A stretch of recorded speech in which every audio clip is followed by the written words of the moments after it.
迫我脱掉衣服，看着我完美比例的身材，管事公公顿时眼前一亮，他当即上前仔细地观察每一寸肌肤，可手臂上的一道伤疤却让我成为一个小小的秀女。不出意外的话，我在这深宫之中只能孤独终老。为了改变自己的命运，我拿出祖传的卦象秘简，按照书中记载，我以自己的血肉为引，吸引来无数毒虫，经历981天的毒虫试养，我终于修成了最强的算卦之术。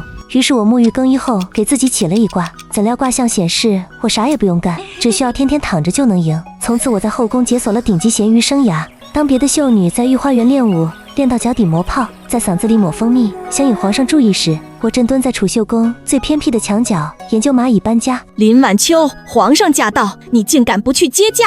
我打了个哈欠，头都没抬。嬷嬷，皇上今天过不来，他待会儿要在御花园南边的石拱桥上摔个大跟头，这会儿估计正忙着揉屁股呢。嬷嬷像看疯子一样看着我，胡言乱语，诅咒圣上，你不要命了！话音刚落，外面传来一声尖细的惊叫：皇上驾崩！呸！皇上驾到！不对，皇上摔倒了！快叫太医！嬷嬷愣住了，全院子的秀女都愣住了。我拍拍手上的泥土，心安理得地回屋睡觉。我知道从这一刻起，我那咸鱼躺平的日子可能要打个折了。果不其然，当晚我就被一顶小轿抬进了乾坤宫。傅景云，也就是那个摔了屁股的皇帝，此刻正黑着脸趴在龙床上，他生得极好，剑眉星目，即便此时姿势狼狈，也掩不住那股子杀伐果断的气场。是你算的，朕会摔跤。他声音冷得像冰，我跪在下面，老老实实的回答：回皇上，不是算的，是看到的。那桥上的青苔长得太有规律，一看就是想请您入土为安。放肆！你既然看出来了，为何不报？傅景云猛地撑起身子，却疼得倒吸一口凉气。我一脸无辜，臣妾位卑言轻，说了也没人信，万一被当成妖女烧了怎么办？傅景云盯着我看了半晌，忽然冷笑一声：好一个位卑言轻！从今天起，你封为灵才人，搬到朕的偏殿中，朕倒要看看你这双眼睛还能看到什么。我心里咯噔一下，搬到偏殿，那岂不是天天要面对这个工作狂皇帝？我的咸鱼梦想碎了一地。第二天一早，我就感受到了什么叫众矢之的。后宫最得宠的李贵妃带着一众嫔妃，气势汹汹地杀进了我的偏殿。林晚秋，你这狐妹子使了什么妖术勾引皇上？我正对着一桌子丰盛的早饭流口水，闻言叹了口气：贵妃娘娘，勾引皇上太累了，臣妾真的没空。不过您要是再往前走3步，您脚下那块砖就要裂了。荒谬！本宫这鞋是金丝软底，难不成还能踩裂青砖？李贵妃冷笑着往前一跨，咔嚓一声脆响，那块原本平整的青砖竟然真的裂成了4瓣。李贵妃一个重心不稳，直接栽进了旁边的荷花池里。救命！救命啊！场面一度失控，我趁乱夹了一个虾饺塞进嘴里，心里默默感叹：卦象诚不欺我，躺着确实能赢，就是有点费贵妃。半个时辰后，李贵妃被捞了上来，哭得梨花带雨，非要皇上砍了我的头。傅景云坐在高位上，似笑非笑地看着我：灵才人，你解释一下，这砖是怎么回事？我咽下嘴里的虾饺，淡定开口：皇上，那砖底下早就被白蚁蛀空了，贵妃娘娘今日气势太盛，脚力过人，自然就裂了。哦，那依你之见，这宫里还有哪里不稳当？我眼神扫过四周，忽然定格在李贵妃身边那个贴身宫女身上。那宫女眼神躲闪，右手一直死死攥着衣角。皇上，砖稳不稳不重要，心稳不稳才重要。我慢悠悠地走到那宫女面前：你袖子里藏着的那包东西，是想给贵妃娘娘压惊，还是想让她彻底安静？那宫女脸色瞬间惨白，扑通一声跪倒在地，搜身之下，一包剧毒的鹤顶红赫然在目。李贵妃傻眼了，傅景云的眼神沉了下去，而我在众人的震惊中默默退回到角落，心想这下总能让我安静吃饭了吧。自从揭穿了李贵妃宫里的内鬼，我在后宫的名声彻底跑偏了。有人说我是天仙下凡，能预知未来；有人说我是千年狐妖，会摄魂术。我对此嗤之以鼻，依旧每天窝在偏殿里，思考着午饭是吃红烧狮子头还是清蒸鲈鱼。可麻烦总是不请自来，皇后娘娘病了。这病来的蹊跷，太医院翻遍了医书，也查不出病因，只说是忧思过度，神魂不稳。傅景云虽然对我心存怀疑，但此时也顾不得许多，大半夜把我从被窝里拎了出来。去看看皇后是怎么回事。我顶着鸡窝头，打着哈欠进了凤仪宫。一进门，我就闻到了一股浓郁的香味，那香味清冷悠远，像是雪后的寒梅，好闻得紧。好香啊！这是贵妃娘娘特意送来的沉香，说是能安神助眠。皇后娘娘用了，确实能睡上一会儿，可醒来后却愈发虚弱了。我走到皇后的床榻前，看着这位大前朝最尊贵的女人，她原本端庄的脸上此时布满了青灰色的死气，呼吸微弱的几乎听不见。我伸出手在皇后的额头上轻轻一点，万古归一，开！刹那间，我的视线变了，我看到的不再是华丽的寝宫，而是一张巨大的由黑色怨气织成的网，将整个凤仪宫死死笼罩。而那香炉里冒出的青烟，正化作一根根细长的小手，疯狂地吸食着皇后的精气。我冷笑一声，直接一脚踢翻了香炉。这哪是沉香啊，这是引魂香！林晚秋，你疯了！傅景云大喊一声。我没理他，直接从怀里摸出一颗黑乎乎的药丸，塞进皇后嘴里，然后用力一拍她的后心。皇后猛地坐起身，吐出一大口腥臭的黑血，那黑血落在地上，竟然像活物一样蠕动着，散发着令人作呕的气味。这是什么？傅景云震惊地看着地上的黑血，我擦了擦手上的汗，脸色有些苍白。尸骨，有人在香里掺了母骨的粉末，皇后娘娘吸入后，体内的子骨就会被唤醒，慢慢啃食五脏六腑。又是李贵妃。我摇摇头，目光看向屏风后面。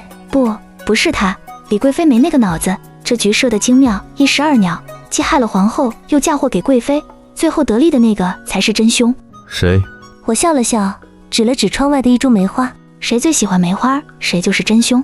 傅景云的瞳孔猛地一缩，那是柔妃，一个平日里最是温婉安静、从不争宠的女人。当晚，柔妃的寝宫被禁卫军重重包围，搜出来的不仅有引魂香，还有写着皇上生辰八字的扎针小人。柔妃被带走时，路过我身边，眼神怨毒得像毒蛇。林晚秋，你坏我大计，你不得好死！柔妃娘娘，下辈子害人的时候，记得把香换个味道，这梅花味太俗了，我不喜欢。处理完柔妃，傅景云看我的眼神彻底变了，那是一种混合着欣赏、戒备和某种说不清道不明的情绪。林晚秋，你到底想要什么？我认真想了想，最终指了指冷宫的方向。我想回冷宫，那里清静，没人害我，还没人打扰我睡觉。傅景云冷笑一声，忽然凑近我，温热的呼吸喷在我的耳间。想回冷宫？做梦！从今天起，你晋封为灵妃，给朕守好这乾坤宫。要是朕哪天也中了蛊，朕先掐死你！我欲哭无泪，说好的躺赢呢？怎么位分越升越高，活还越来越重了？平静的日子没过几天，大前朝出了大事，南境大旱，半年滴雨未落，地裂千里，民不聊生，朝堂上乱成了一锅粥。青天剑那帮老头跪了一地，说是什么天降惩罚，妖孽误国。不用问，那妖孽指的就是我。傅景云顶着巨大的压力，在御书房坐了3天3夜。当我推开门进去送夜宵时，他正盯着地图发呆。林晚秋，你能算到什么时候下雨吗？我咬了一口桃花酥，算不到，天命难违，这雨下不下不归我管。傅景云猛地转过头，眼睛里布满了血丝。可百姓在死，南境10万灾民，朕若是求不来雨，这江山就要乱了。我看着他憔悴的样子，心里微微一动。这个皇帝虽然脾气臭了点儿，但确实是个好皇帝。我放下点心，走到地图前，指了指西南方的一座荒山。雨我是求不来，但我能帮你找水。这里那可是出了名的穷山恶水，连草都不长。草不长是因为土里有东西。我眼神微冷，告诉他那山底下埋着9根锁龙钉，锁住了南境的水脉，只要拔了钉子，水自然就出来了。傅景云盯着我，眼神清澈。锁龙钉，那是上古禁术，谁有这种本事？谁想让你江山不稳，谁就有这种本事。傅景云低下头，陷入沉思，久久不语。我拍了拍手上的点心残渣，轻声道：皇上，敢不敢跟我赌一把？我去拔钉子，你给我1万两黄金，外加以后御膳房的菜单由我定。傅景云看着我，忽然笑了，那笑容里带着一丝疯狂。好，朕陪你疯一把。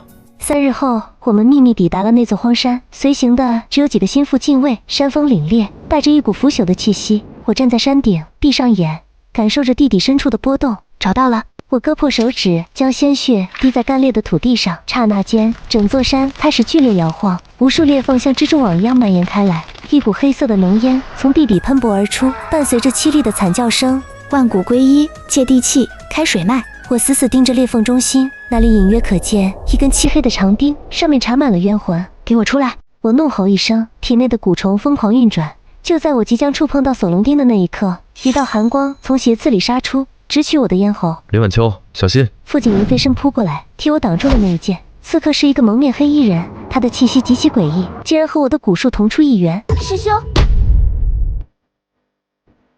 我那师兄陆子恒此时正拎着剑站在雨里发愣，他大概这辈子也没见过这种场面。自己拼命想救的师妹，正忙着给所谓的暴君喂药，甚至连个正眼都没分给他。傅景云伤得不轻，肩膀上的血把龙袍都染成了暗紫色，他疼得直抽抽，却还硬挺着脖子，用那种看阶级敌人的眼神瞪着我师兄。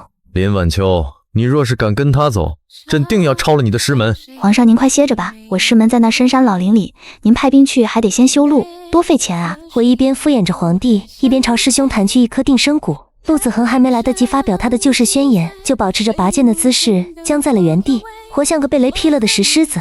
我没工夫理会师兄眼里的震惊，转身看向干裂的大地。随着锁龙钉被地气震松，原本死寂的山顶忽然传出低沉的轰鸣声，紧接着一道清澈的水柱破土而出，直冲云霄。憋了大半年的老天爷像是终于找到了宣泄口，瓢泼大雨瞬间倾盆而下，雨水冲刷掉了傅景云脸上的血迹，也冲散了他眼里的杀气。他看着漫山遍野冒出的绿意，整个人都呆住了。雨水冲刷掉了傅景云脸上的血迹，也冲散了他眼里的杀气。他看着漫山遍野冒出的绿意，整个人都呆住了。皇上，雨下来了，记住了，这1万两黄金少一个子儿，我就把这水脉再堵上。傅景云抹了一把脸上的雨水，看着我财迷心窍的样子，忽然低头笑出了声。那一刻，我似乎在他眼里看到了某种名为纵容的东西。南境求雨成功的消息比我回京的小轿跑得还快。等我踏进乾坤宫的时候，我发现自己已经从妖女进化成了大前朝的火锦鲤。以前那些嫔妃见了我都恨不得吐口唾沫，现在倒好，一个个笑得跟花儿似的，送来的补品堆得比墙还高。我瘫在摇椅上，看着小翠忙进忙出的登记礼单，心里盘算着这些东西能换多少顿红烧肉。小翠，别数了，数得我头晕，把那个纯金的如意留下，剩下的都拿去换成现钱。正当我沉浸在发财的快乐中时，傅景云又不请自来了。把那个纯金的如意留下，剩下的都拿去换成现钱。正当我沉浸在发财的快乐中时，傅景云又不请自来了。他肩膀上缠着厚厚的绷带，却丝毫不影响他迈着六亲不认的步伐走进来。他随手翻了翻我的礼单，嘴角抽搐了一下，显然是被我这种雁过拔毛的行为给震撼到了。灵妃这生意经念得不错，朕的国库还没充盈，你这偏殿倒先富起来了。皇上，这叫能者多劳，劳者多得，臣妾这是靠本事挣的辛苦钱。傅景云没接话，只是默默地坐在我旁边，顺手拿起了我还没吃完的半块点心。其实我感觉得到，他最近来我这儿不再是为了算卦或者求雨，更像是找个没人管的地方躲清静。他贵为天子，却连吃块点心都要被人盯着。看着他那副疲惫的样子，我难得的没管他要那半块点心的钱。为了庆祝南境大捷，我决定在宫里搞点新鲜玩意儿。御膳房的厨子们被我指挥的团团转，一个个大汗淋漓的在那熬制红油。当那股辛辣中带着浓郁牛油味的香气飘散开来时，整个后宫都沸腾了。为了庆祝南境大捷，我决定在宫里搞点新鲜玩意儿。御膳房的厨子们被我指挥的团团转，一个个大汗淋漓的在那熬制红油。当那股辛辣中带着浓郁牛油味的香气飘散开来时，整个后宫都沸腾了。傅景云是顺着味儿找过来的。他进门时，我正蹲在小板凳上，手里拿着长筷子，盯着锅里翻滚的红油，眼神比看黄金还专注。林晚秋，你这是在炼丹还是在投毒？皇上快来，这叫火锅，人间美味，只要吃上一口，保准您把那些烦心事儿全忘了。傅景云半信半疑地坐下，学着我的样子，夹起一片毛肚，在锅里七上八下地涮了涮。第一口下去，他的脸瞬间变了颜色，红得像熟透的螃蟹，疯狂地找水喝。荒唐，这味道简直是火烧喉咙。尽管嘴上嫌弃，但他手里的筷子却像是有了自己的想法，不停地往锅里伸。没过一会儿，这位大前朝最尊贵的男人就开始解开领口的扣子。满头大汗地跟我抢最后一块牛肉。院子里热气腾腾，红油翻滚。我看着傅景云被辣得毫无形象的样子，心里乐开了花。在这深宫里，规矩太多，人人都活得像个木头人，唯独在这火锅的热气里，他才像个会流汗、会喊辣的活人。火锅的余味还在舌尖打转，麻烦就又顺着围墙爬进来了。我师兄陆子恒这翻墙的业务能力确实没话说，禁卫军在他眼里就像空气。我正坐在屋顶上消食，感受着晚风的凉爽，身后忽然传来一声低沉的叹息。晚秋，你真的打算在这泥潭里待一辈子？锁龙钉的事只是个开始，背后的人不会放过你。我晃着腿看着天上的月亮，师兄这人哪儿都好，就是太爱操心。他总觉得我是被皇帝迷了魂，其实我只是舍不得这儿的伙食。师兄，外面风大雨大的，哪有这舒服啊？再说了，皇上还欠我好几万两黄金呢，我走了，谁替我要账？陆子恒正要发作，树影下忽然闪过一道寒光，傅景云不知何时已经站在了花园中央。外面风大雨大的，哪有这舒服啊？再说了，皇上还欠我好几万两黄金呢，我走了，谁替我要账？陆子恒正要发作，树影下忽然闪过一道寒光，傅景云不知何时已经站在了花园中央，手里的长剑在月光下显得格外冰冷。他没说话，只是冷冷地盯着屋顶上的黑影，空气里的温度瞬间降到了冰点，原本欢快的虫鸣声都消失了。朕的爱妃就不劳江湖人士挂怀了，若有下次，朕不介意让这后花园多一具肥料。师兄冷哼一声，深深地看了我一眼，随即身形一闪，消失在茫茫夜色中。傅景云收起剑，抬头看着我，眼神里藏着一股子说不清道不明的火气。皇上，您大半夜不睡觉，出来练剑啊？他没理会我的调侃，只是站在树下一直盯着我。我知道他是在等我解释，但我又打了个哈欠，有些事解释起来太累，我直接从屋顶跳下，精准地扑进他怀里。昨晚那一跳确实跳出了水平，跳出了风采，但我没料到的是，傅景云这人看起来挺瘦，胸膛硬得跟块铁板似的。更没料到的是，我居然就那么在他怀里睡着了。早晨的第一缕阳光照进来时，我发现自己正像只八爪鱼一样缠在傅景云身上，而这位大前朝的皇帝正黑着脸，僵硬地躺在龙床上，眼眶底下一片青紫，显然是一宿没敢合眼。林晚秋，你的爪子要是再往上挪1寸，朕就让你知道什么叫真正的入土为安。皇上，别吵，这人肉垫子挺舒服的，再让我躺5分钟。我嘟囔了一句，翻个身想继续睡。傅景云气笑了，直接拎着我的后领，像拎小猫一样把我从床上拽了起来。我顶着一头乱糟糟的鸡窝头，睡眼惺忪地看着他。他肩膀上的伤口已经结痂了，但昨晚被我这么一压，估计又有点渗血。换做别的妃子，这会儿肯定已经跪在地上哭天抢地求饶了，但我只是打了个哈欠，顺手理了理衣服，心里盘算着这算不算陪睡，是不是得加钱。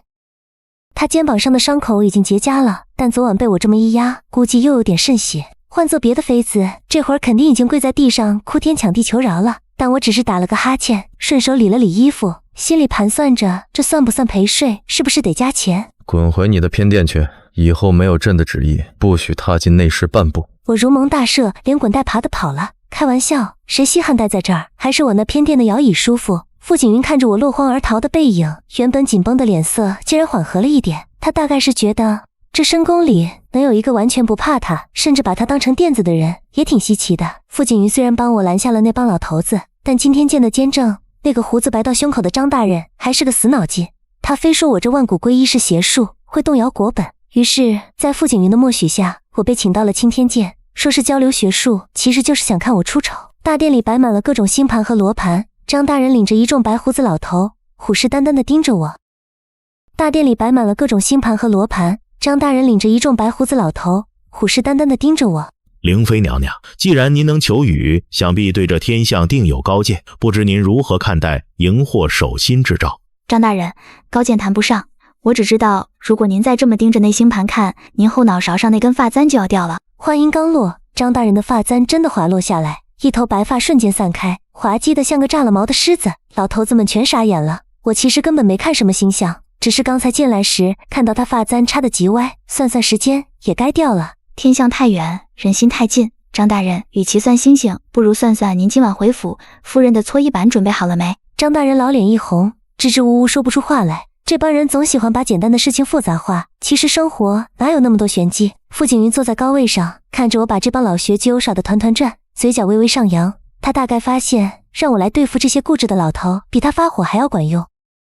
其实生活哪有那么多玄机。傅景云坐在高位上，看着我把这帮老学究耍得团团转，嘴角微微上扬。他大概发现让我来对付这些固执的老头，比他发火还要管用。平静的日子没过几天，后宫真正的大 boss 回来了。太后娘娘在五台山祈福半年，今日回宫，整个后宫的嫔妃都穿得花枝招展，规规矩矩地守在宫门口。我本来想称病不去，结果傅景云直接让太监把我从被窝里挖了出来。太后的轿辇停稳后，一个雍容华贵的女人走了出来，她眼神锐利，扫过众人时，大家连大气都不敢喘。听说宫里最近出了个灵妃，不仅能求雨，还能把皇上迷得连御书房都不想待了。李贵妃在旁边一脸幸灾乐祸，那眼神简直是在说，林晚秋，你的好日子到头了。我站在人群末尾，正低头研究地上的蚂蚁搬家，听到点名，我才慢吞吞地走上前，行了个不怎么标准的礼。太后娘娘谬赞了，臣妾哪有那本事。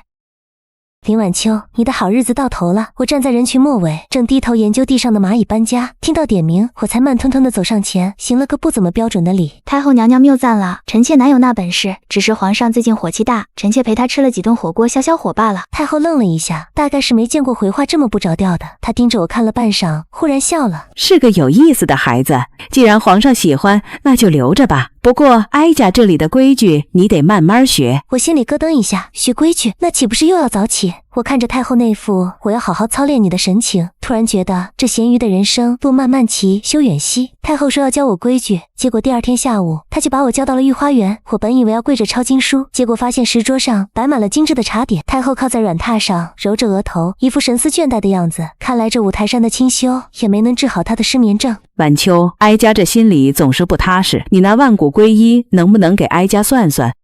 看来这五台山的清修也没能治好她的失眠症。晚秋，哀家这心里总是不踏实，你那万古归一能不能给哀家算算？这大钱的福气还能延绵多久？太后，福气这东西算多了就薄了，您要是真觉得不踏实，不如跟臣妾学学这咸鱼呼吸法。我直接往凉亭的地板上一躺，双手交叠放在腹部，闭上眼，开始均匀的打呼噜。太后和身边的嬷嬷都看呆了，在这规矩森严的皇宫里，从来没人敢在太后面前这么四仰八叉的躺着。这就完了？躺着就能求福气？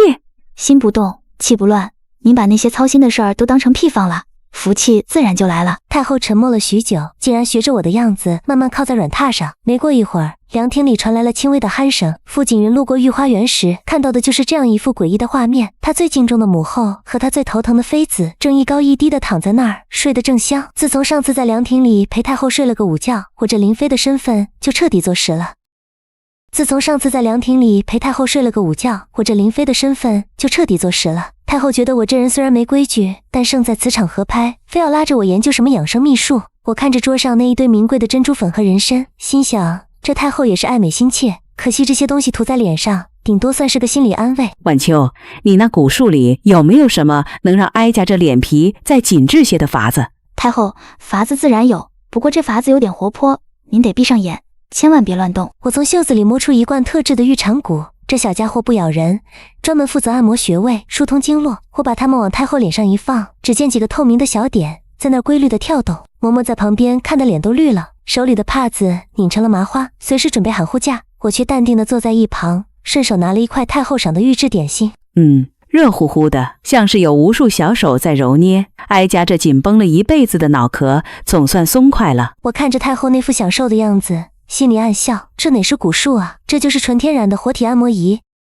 我看着太后那副享受的样子，心里暗笑，这哪是蛊术啊，这就是纯天然的活体按摩仪。在这宫里，人人都在算计怎么往上爬，唯独太后开始算计怎么让我天天来陪她美容。傅景云进来时，看到的就是他母后脸上爬着几只蛊虫，而我正毫无形象的在旁边嗑瓜子。他张了张嘴，最后什么也没说，只是默默地坐在了一旁。这大概就是他想要的和谐吧，没有争宠，没有哭闹，只有几个各怀心思的人在这个午后享受着片刻的荒诞与宁静。最近傅景云有点反常，他不再批奏折批到半夜，反而是天天掐着点儿往我这儿跑。而且他来的时候总能撞见我正在摆弄各宫嫔妃送来的谢礼。李贵妃送了金丝软枕，德妃送了百年灵芝，连平日里最清高的才人们都送来了亲手绣的帕子。我这偏殿快成后宫的综合商场了。灵妃这人缘真是让朕刮目相看，这满屋子的宝贝怕是比朕的私库还要丰盛。灵妃这人缘真是让朕刮目相看，这满屋子的宝贝怕是比朕的私库还要丰盛。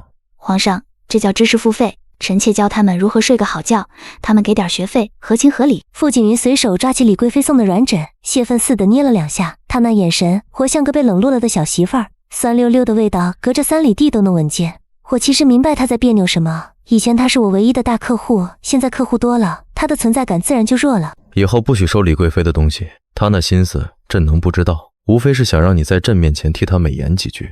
皇上您冤枉他了，贵妃娘娘现在一心只想跟我学怎么做火锅底料，对您那是真的没空理会。傅景云愣住了，手里的软枕掉在地上，他大概没料到自己引以为傲的魅力在火锅面前竟然输得这么彻底。夕阳把偏殿的影子拉得很长，我看着傅景云那副吃瘪的样子，心里憋笑憋得肚子疼。这皇帝当的也挺不容易，不仅要防着刺客，还得防着自己的妃子被火锅拐跑。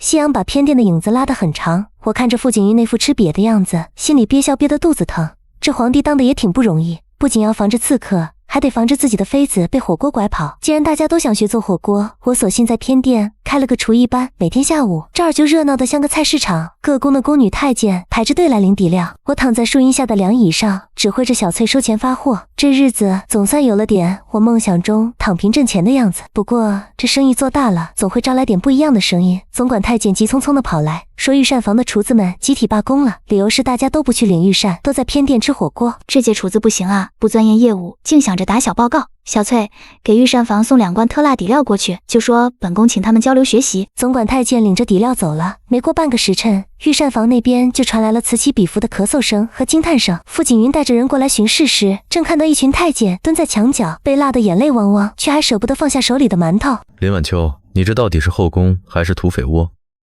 御膳房那边就传来了此起彼伏的咳嗽声和惊叹声。傅景云带着人过来巡视时，正看到一群太监蹲在墙角，被辣得眼泪汪汪，却还舍不得放下手里的馒头。林晚秋，你这到底是后宫还是土匪窝？朕怎么觉得这宫里的规矩都被你那一锅红油给煮化了？皇上，规矩是死的，肚子是活的，大家吃饱了，吃爽了，自然就没心思搞那些阴谋诡计了。您看这几天后宫是不是安静多了？傅景云环顾四周，发现确实如此。往日里那些动不动就寻死觅活、互相掐架的戏码，最近全变成了你家火锅放不放麻酱的学术讨论。他无奈地叹了口气，顺手从旁边的蒸笼里抓起一个刚出炉的馒头，沾了点红油塞进嘴里。那一刻，他似乎也认命了，规矩什么的，哪有填饱肚子重要？热闹了一整天，深夜的偏殿总算安静了下来。我正打算洗洗睡了，一只通体雪白的信鸽忽然落在了窗台上。这是师门的信鸽，腿上绑着师傅特有的青色竹筒。我正打算洗洗睡了，一只通体雪白的信鸽忽然落在了窗台上。这是师门的信鸽，腿上绑着师傅特有的青色竹筒。我心里咯噔一下，难不成老头子知道我在宫里卖火锅，要来分红了？拆开信一瞅，上面只有歪歪扭扭的几个大字：祸害人间，适可而止。这老头子，我哪祸害人间了？我这分明是在普度众生，让大家在苦日子里找点辣味儿。信的背面还有一行小字，是师兄陆子恒留下的。他说锁龙町的幕后黑手已经盯上了京城，让我万事小心，别光顾着睡懒觉。我把信纸凑到烛火上烧掉，看着火苗一点点吞噬掉那些字迹。师兄这人虽然轴了点儿，但看事儿还挺准。傅景云不知什么时候走了进来，他看着灰烬，眼神里闪过一丝深意。他没问信里写了什么，只是走到我身边，轻轻拍了拍我的肩膀。若是觉得累了，就去睡吧。这乾坤宫的围墙，朕会让人再加高3尺。皇上，墙高了没用，得人心齐。只要火锅够辣，什么黑手白手的进来了都得先找水喝。傅景云被我逗笑了，原本沉重的心情似乎也松快了不少。只要火锅够辣，什么黑手白手的进来了都得先找水喝。傅景云被我逗笑了，原本沉重的心情似乎也松快了不少。他拉着我走到窗边，指着天上的明月，说着江山如画，可惜总有人想在画上泼墨。我靠在窗边，打了个大大的哈欠。泼墨就泼墨吧，反正我有万古归一，大不了把那些墨水都化成调料。在这深宫里，只要还能睡得着觉，吃得下肉，天就塌不下来。师兄信里提到的幕后黑手还没见着影子，京城里倒是先传出了一种怪病，听说得病的人不痛不痒，就是整天哈欠连天，只想躺平，什么活都不想干。傅景云急得火烧火燎，一大早就把我从被窝里拎了出来。他看着我那副没睡醒的样子，眼神里满是怀疑。林晚秋，这病怎么看都跟你这咸鱼劲儿一模一样。你老实交代，是不是你那万古归一传染出去了？皇上，您这锅甩得可真远，我要是有这本事，先让全天下的刺客都躺平。你老实交代，是不是你那万古归一传染出去了？皇上，您这锅甩得可真远，我要是有这本事，先让全天下的刺客都躺平，那您这江山才叫稳如泰山呢。我慢吞吞地走到偏殿门口，随手抓了一把空气，凑到鼻子下面闻了闻，空气里有一股极淡的醉生梦死谷的味道。这东西没毒，就是能让人产生一种老子这辈子已经圆满了的错觉。我回屋倒了一盆水，往里头扔了几片火锅剩下的干辣椒，又加了几颗师门特制的醒神丹。皇上，让人把这水洒在京城的大街小巷，这叫辣味觉醒，保准他们闻了之后，不仅不想躺平，还能当场给您表演一个百米冲刺。傅景云半信半疑的让人去办了。没过1个时辰，京城那边就传来了消息，说百姓们被那股辣味熏得喷嚏连天，一个个精神抖擞，干活比以前还卖力。我心安理得地缩回被窝，这种小把戏也就骗骗那些没见过世面的。至于背后那个放蛊的人，估计这会儿正躲在哪个角落里，被自己的计划给气得跳脚呢。京城的躺平病是治好了，但我这儿却出了大问题。这种小把戏也就骗骗那些没见过世面的。至于背后那个放蛊的人，估计这会儿正躲在哪个角落里，被自己的计划给气得跳脚呢。京城的躺平病是治好了，但我这儿却出了大问题，因为刚才那盆辣味觉醒，我偏店里存的所有极品干辣椒都用光了。小翠看着空荡荡的陶罐，眼泪都快掉下来了。没辣椒就意味着没火锅，没火锅我这后宫的小生意就得倒闭。小翠，别哭了，去把我的罗盘拿来。既然老天爷让我断了粮，我就算算哪还有私房货。我闭上眼，手指在罗盘上飞快地波动，卦象显示正南方3里地，金光闪闪，辣气逼人。我顺着卦象找过去，最后停在了傅景云的司库大门口。这地方平时重兵把守，连只苍蝇都飞不进去。傅景云刚好下朝路过，看到我正对着他的司库流口水，立刻警惕地捂住了腰间的钥匙。林晚秋，朕这库房里装的是军饷和贡品，没有你要的红烧肉。皇上，我不吃肉，我就想要您那2箱南阳进贡的指天椒。看到我正对着他的司库流口水，立刻警惕地捂住了腰间的钥匙。林晚秋，朕这库房里装的是军饷和贡品，没有你要的红烧肉。皇上，我不吃肉，我就想要您那2箱南阳进贡的指天椒。那东西摆在库里也是落灰，不如给臣妾，臣妾给您换成1年的平安卦。傅景云看着我那副不给辣椒就赖着不走的架势，无奈地叹了口气。他大概是头一回见到有人拿皇上的司库当菜市场的。最后我如愿以偿地扛着2箱辣椒回了偏殿。傅景云站在后面看着我欢快的背影，嘴里嘟囔着什么败家妃子，但我知道他心里其实挺受用的，毕竟这宫里也就我敢这么光明正大地抢他的东西。太后最近迷上了养猫，养的是一只通体雪白的波斯猫，取名叫球球。结果今天一早球球不见了，寿康宫的太监宫女全跪了一地。太后急得连早饭都没吃，非要我过去给球球算一卦。晚秋，你快算算，哀家的球球是不是被哪个坏了心的给抱走了？太后，猫这东西，它不是丢了，它是去寻亲了。你快算算，哀家的球球是不是被哪个坏了心的给抱走了？太后，猫这东西，它不是丢了，它是去寻亲了。您看这东南方的墙根底下是不是有个洞？我指了指那处隐蔽的草丛，太后让人扒开一看，果然有个小洞。我顺着洞口撒了一把特制的引猫粉，这东西对猫来说比小鱼干还管用。没过一会儿，球球就骂骂咧咧地从洞里爬了出来，身后居然还跟着一只灰头土脸的野猫。2只猫亲密地蹭着头，完全没把周围这一大群人放在眼里。太后愣住了，嬷嬷也愣住了。谁能想到这养尊处优的波斯猫居然在后宫里谈起了恋爱？这成何体统？哀家这寿康宫难不成还要给他办喜事？太后，这叫缘分天定，连猫都知道找个伴儿，您也该宽宽心，别整天盯着皇上的婚事不放了。太后被我说的没了脾气，抱着球球回屋了。她虽然嘴上骂着，但眼神里却多了一丝笑意。我拍拍手上的土，心想这卦术用来找猫找狗确实有点大材小用，但看着老太太开心的样子，我觉得这闲余的日子偶尔动动手指也挺有意思。她虽然嘴上骂着，但眼神里却多了一丝笑意。我拍拍手上的土，心想这卦术用来找猫找狗确实有点大材小用，但看着老太太开心的样子，我觉得这闲余的日子偶尔动动手指也挺有意思。大概是看我最近找辣椒找猫都太准了，傅景云居然动了想学卦术的念头。他大半夜不睡觉，非拉着我教他怎么看罗盘。我看着他那张写满求知欲的脸，心想这皇帝当的是有多累，连天命都想自己抓在手里。皇上，学卦的第一步不是看罗盘，而是学会放空。您得把脑子里那些江山社稷、尔虞我诈全倒出来，让心静的跟一潭死水一样。傅景云盘腿坐好，闭上眼，努力想让自己安静下来，但我能感觉到他周身的气场乱得像一锅粥，一会儿想南晋的汉卿，一会儿想朝堂的贞端。不行，朕闭上眼全是那些烦人的奏折。林晚秋，你平时是怎么做到脑子里空无一物的？简单啊，我想着下一顿吃什么，或者明天的太阳晒在哪块砖上最舒服。皇上，您这叫入世太深，不适合修仙。简单啊，我想着下一顿吃什么，或者明天的太阳晒在哪块砖上最舒服。皇上，您这叫入世太深，不适合修仙。我顺手从桌上拿过他的朱砂笔，在他手心里画了一个歪歪扭扭的笑脸。卦术的最高境界不是未卜先知，而是随遇而安。您要是能把这笑脸看上100遍还不觉得烦，那您就算入门了。傅景云看着手心里的笑脸，愣了许久。他忽然发现自己追求了一辈子的掌控感，在这一刻竟然显得那么沉重。他没再强求学卦，只是拉着我的手，在这静谧的书房里坐了许久。月光洒在2人身上，那些纷乱的国事似乎真的远去了。我靠在椅背上昏昏欲睡。其实我没告诉他，学卦的副作用除了想躺平，还会让人变得越来越心软。比如现在我就在想，要不要明天再给他做顿红烧肉。自从太后带头跟我学咸鱼呼吸法，这后宫的风气就彻底跑偏了。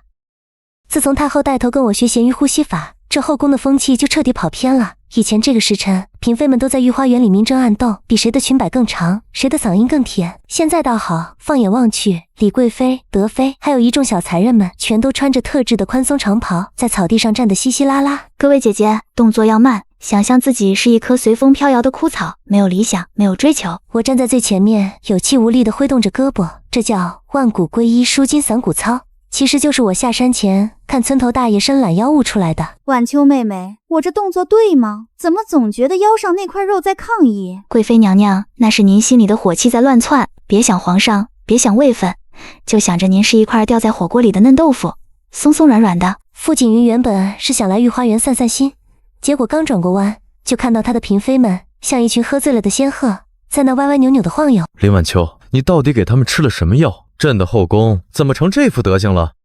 林晚秋，你到底给他们吃了什么药？朕的后宫怎么成这副德行了？他看着这满园子的咸鱼，气得想拂袖而去，但我知道他其实心里松快得很，毕竟一群只想躺平的女人，总比一群整天想着怎么毒死对方的女人好管得多。宫里最近出了个怪事儿，说是荒废已久的冷宫里，每到半夜就会传出凄厉的哭声，太监们传得有鼻子有眼，说是前朝某个含冤而死的妃子回来索命了。傅景云这种坚定的唯物主义者自然是不信的，但他架不住太后害怕，于是大半夜又把我从被窝里拎了出来。林晚秋，去看看，若是真有妖孽，朕准你当场超度了他。皇上，超度很费体力，得加钱。再说了，这世上哪有那么多鬼，多半是人心里的鬼在作祟。我拎着个破灯笼，深一脚浅一脚的进了冷宫，推开那扇嘎吱作响的大门，哭声更清晰了，还带着一股子腥臭味。我顺着声音找过去，在枯井旁边的草丛里，发现了一只被捕兽夹夹住腿的野狐狸。那哭声其实是狐狸疼极了的尖叫声。在枯井旁边的草丛里，发现了一只被捕兽夹夹住腿的野狐狸。那哭声其实是狐狸疼极了的尖叫声。小家伙，你这叫声也太吓人了，害得我觉都没睡好。我从怀里摸出一瓶万骨归一特制的跌打药，一边给他敷药，一边顺手把那个捕兽夹给捏碎了。傅景云跟在后面走进来，看到我正在跟一只狐狸讲道理，愣了半晌。就这就是闹得人心惶惶的鬼。皇上，鬼不可怕，可怕的是放这家子的人。这冷宫里藏着不少私货呢，您还是回去查查那帮偷运御膳的太监吧。傅景云看着那只一瘸一拐跑掉的狐狸，因为治好了京城的怪病，又平息了冷宫的流言，傅景云非要给我晋升位分。他不仅要把我封为林贵妃，还打算把协理六宫的权力分我一半。听到这个消息，我手里的鸡腿差点没掉在地上。这哪是封赏啊，这分明是想让我加班。皇上，臣妾德行尚浅，实在担不起贵妃之位。这林才人的名字就挺好，听着像是个临时工，没压力。林晚秋，别人为了这个位子能把脑袋削尖了往里钻，你倒好，朕送到你嘴边你还往外吐。皇上，位分越高，活越多。这林才人的名字就挺好，听着像是个临时工，没压力。林晚秋，别人为了这个位子能把脑袋削尖了往里钻，你倒好，朕送到你嘴边你还往外吐。皇上，位分越高，活越多。当了贵妃要管账，要管人，还得天天给太后请安。臣妾这身子骨只适合在墙角看蚂蚁。傅景云被我气得在屋里转了3圈，他大概是头一回遇到这种扶不起的阿斗。那朕要是非要封呢？那臣妾就只能给自己算一卦，卦象肯定显示此位大凶，宜逃跑。我看着傅景云那副拿我没办法的样子，心里得意的紧。当皇帝的总是觉得权力是最好的赏赐，却不知道对于一条咸鱼来说，自由自在的睡觉才是真理。最后晋升的事儿不了了之，傅景云虽然嘴上骂我没出息，但赏赐的宝贝却是一箱接一箱的网骗电台。我知道他这是在变着法儿的哄我开心，顺便交点保护费。位分没升成，我倒是带起了一股野餐的热潮。今天阳光正好，我让人在湖边的草地上铺了厚厚的毯子。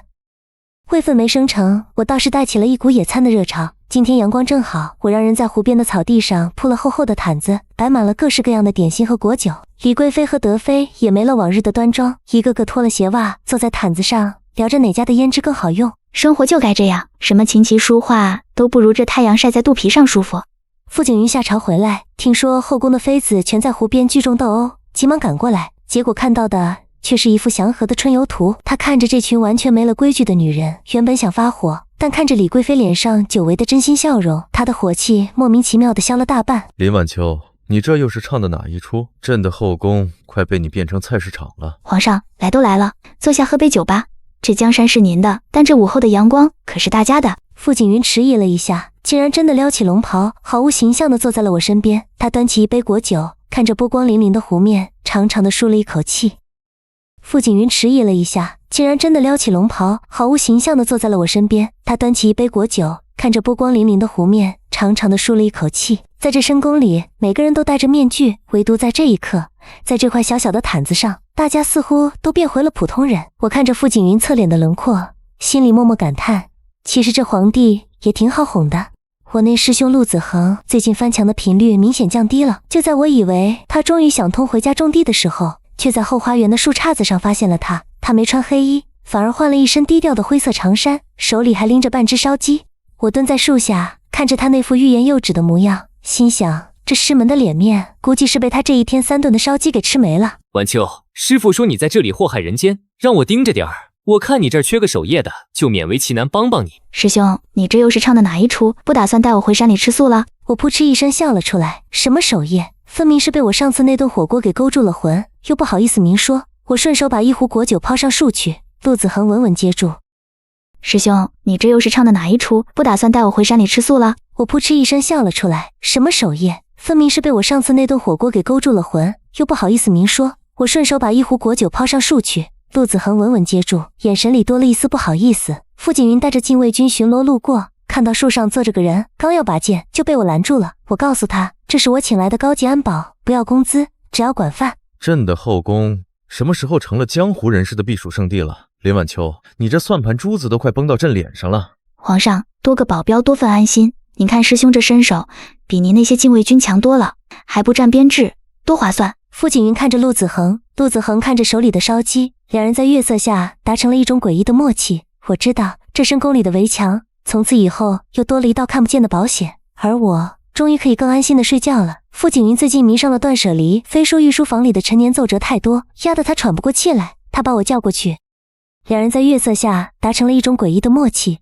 我知道这深宫里的围墙从此以后又多了一道看不见的保险，而我终于可以更安心的睡觉了。傅景云最近迷上了断舍离，非说御书房里的陈年奏折太多，压得他喘不过气来。他把我叫过去，不是为了出谋划策，而是看中了我那万古归一能分辨真伪的能力。我看着那堆的像小山一样的纸张，头皮阵阵发麻。这哪是扫除，这分明是想累死我这条咸鱼。皇上，这些陈芝麻烂谷子的事儿，您直接烧了不就得了？非得让我一份份看，您是怕我睡得太香吗？这些都是各地的民生折子，朕怕漏掉了什么冤假错案。林晚秋，你就当是帮朕积德了。我无奈地伸出手，在那些奏折上方轻轻一扫，我的蛊术能感应到文字背后的情绪。那些贪官污吏写的虚假报告，在我眼里都泛着一股子令人作呕的黑气。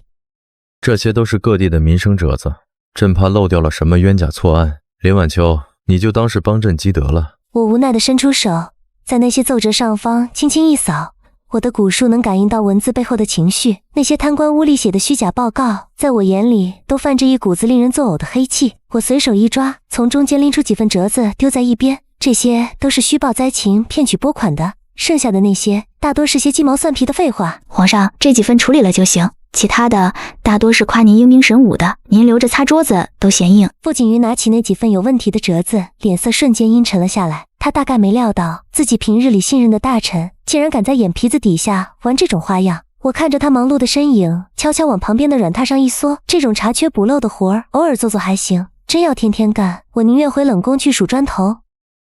我看着他忙碌的身影，悄悄往旁边的软榻上一缩。这种查缺补漏的活儿偶尔做做还行，真要天天干，我宁愿回冷宫去数砖头。傅景云回头看我睡着了，无奈地摇摇头，把自己的披风轻轻盖在了我身上。太后最近不迷美容了，改迷种菜。起因是我随口说了一句自己种的青菜吃起来更有灵气，结果太后雷厉风行，第二天就把寿康宫那片名贵的牡丹给拔了，全种上了大白菜和胡萝卜。我蹲在田垄边，看着太后穿着一身轻便的常服，拿着小铲子在那儿忙得不亦乐乎，心里感叹这女人的爱好转变得可真快。晚秋快看，哀家种的这萝卜是不是比御膳房送来的要水灵得多？太后，这还没长成呢，您这就是心理作用。不过多动动土确实比整天坐着念经强。嬷嬷们在一旁急得团团转，生怕太后闪了腰。我却悠闲地啃着一根刚洗干净的小黄瓜，顺便给太后的菜地撒了一点催生谷的粉末，这东西能改良土质。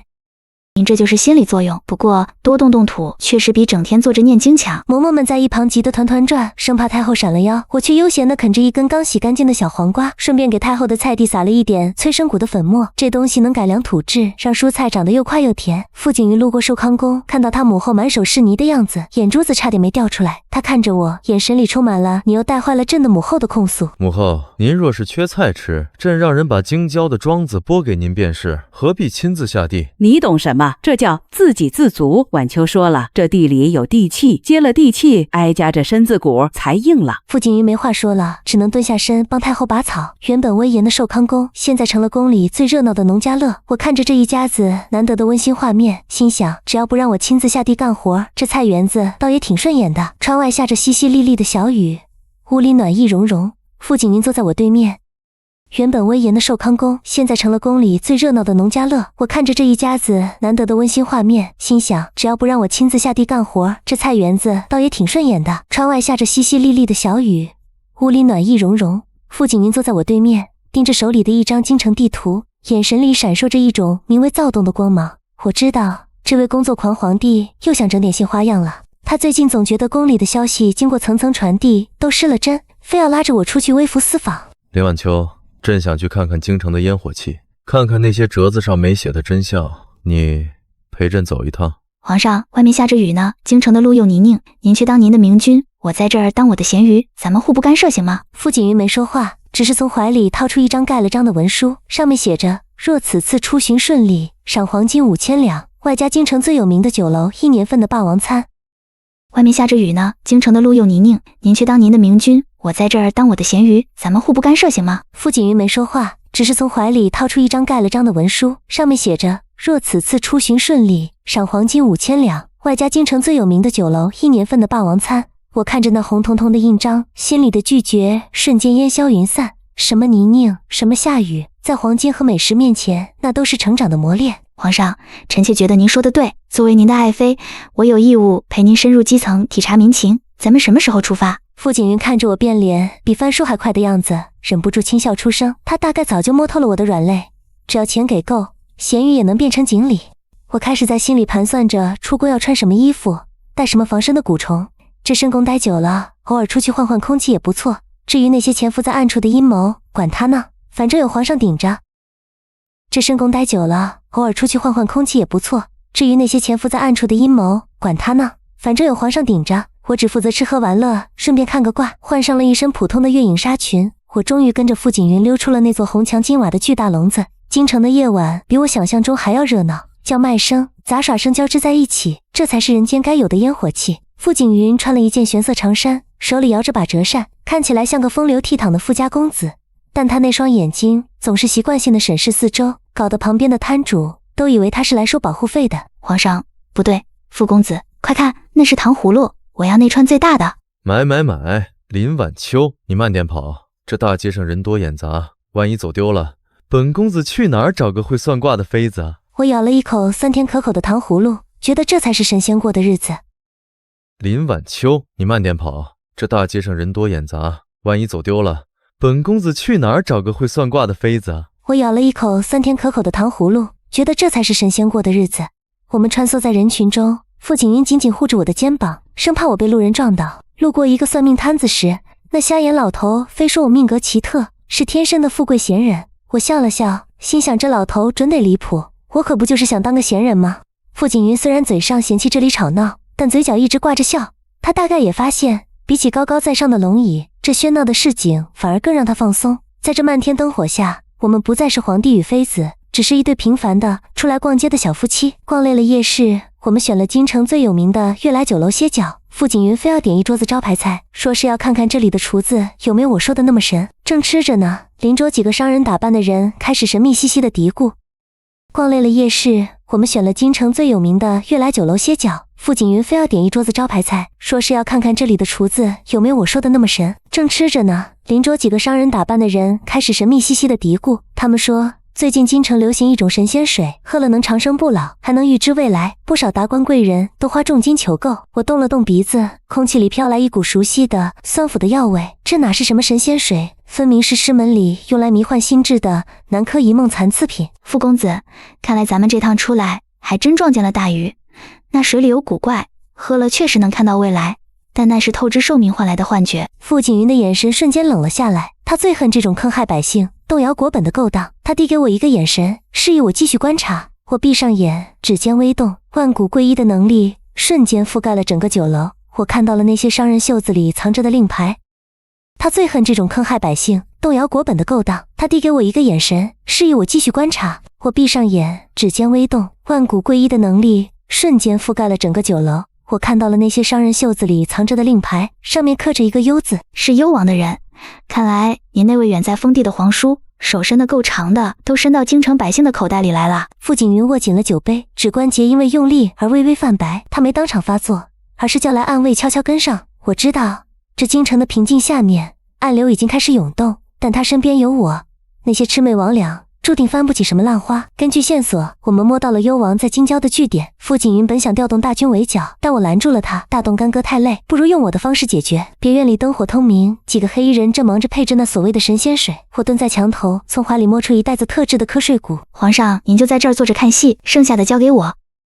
根据线索，我们摸到了幽王在京郊的据点。傅景云本想调动大军围剿，但我拦住了他。大动干戈太累，不如用我的方式解决。别院里灯火通明，几个黑衣人正忙着配置那所谓的神仙水。我蹲在墙头，从怀里摸出一袋子特制的瞌睡骨。皇上，您就在这儿坐着看戏，剩下的交给我，保证1个时辰后他们全得躺平。我轻轻一吹，无数细小的蛊虫顺着风飘进院子里。那些守卫还没反应过来，就一个个哈欠连天，抱着兵器倒在地上打起了呼噜。幽王的使者正得意洋洋地数着银票，忽然觉得眼皮沉重的像挂了铅。他惊恐地看着我从阴影里走出来，手里还拿着一串没吃完的糖葫芦。别挣扎了，这叫咸鱼大翻身，只要进了你的身体，没个3天3夜你是绝对醒不过来的。傅景云带着暗卫大摇大摆地走进来，看着满地横七竖八的睡美人，忍不住对我竖起了大拇指。林晚秋，朕以前觉得你懒是缺点，现在看来这懒到极致也是一种境界。这仗打的连滴汗都没出。我拍拍手上的土，心安理得地靠在傅景云肩膀上。朕以前觉得你懒是缺点，现在看来这懒到极致也是一种境界。这仗打的连滴汗都没出。我拍拍手上的土，心安理得地靠在傅景云肩膀上。什么阴谋诡计，在绝对的躺平面前都是浮云。幽王的计划还没开始就夭折了，而我只想赶紧回宫补个觉。幽王的事情处理得很干净，京城又恢复了往日的安宁。傅景云大赏3军，顺便又往我这偏殿抬了10箱黄金。我正躺在摇椅上数钱，傅景云忽然走了进来，手里还拿着一卷明晃晃的圣旨。他看着我，眼神里有一种前所未有的认真。林晚秋，朕想废了这后宫所有规矩，朕想立你为后，让你名正言顺的站在朕身边，共看这大钱江山。我愣住了，手里的银票差点飞出去。当皇后，那意味着要管理后宫，要母仪天下，要天天开会，这简直是咸鱼的终极噩梦。皇上，别！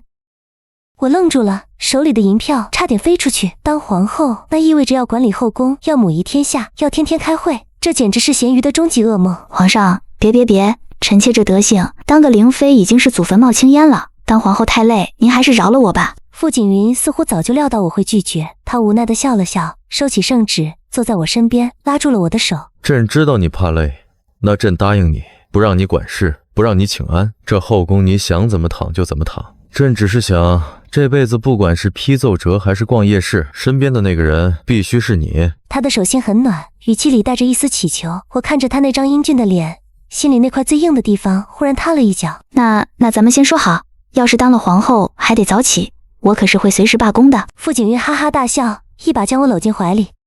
我看着他那张英俊的脸，心里那块最硬的地方忽然塌了一角。那咱们先说好，要是当了皇后还得早起，我可是会随时罢工的。傅景云哈哈大笑，一把将我搂进怀里。大前朝册封皇后的日子终于到了，按规矩，我得穿上那件重达30斤、绣了99只金凤凰的礼服，在太阳底下站足3个时辰，接受文武百官的朝拜。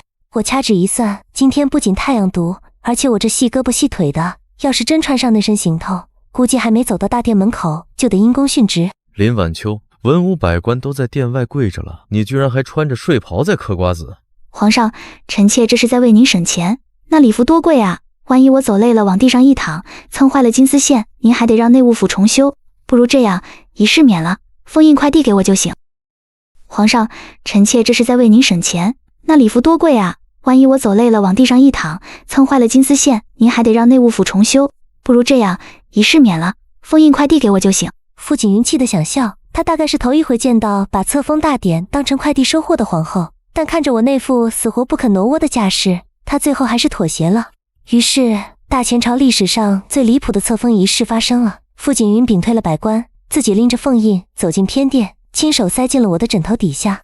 成了，从今天起，你就是大前的皇后了。没有朝拜，没有礼仪，但你得答应朕，这辈子都不许辞职。只要不让我早起开会，这皇后的差事，臣妾就勉强当个长期临时工吧。师兄陆子恒现在成了宫里的御膳房安保监外卖员，每天翻墙给我带宫外的鸭血粉丝汤。他说我这辈子最大的本事，就是把好端端的皇宫变成了大型农家乐。我叫林晚秋，下山那天，师父求我别祸害人间，其实他多虑了，我这辈子所有的精力都用来摆烂。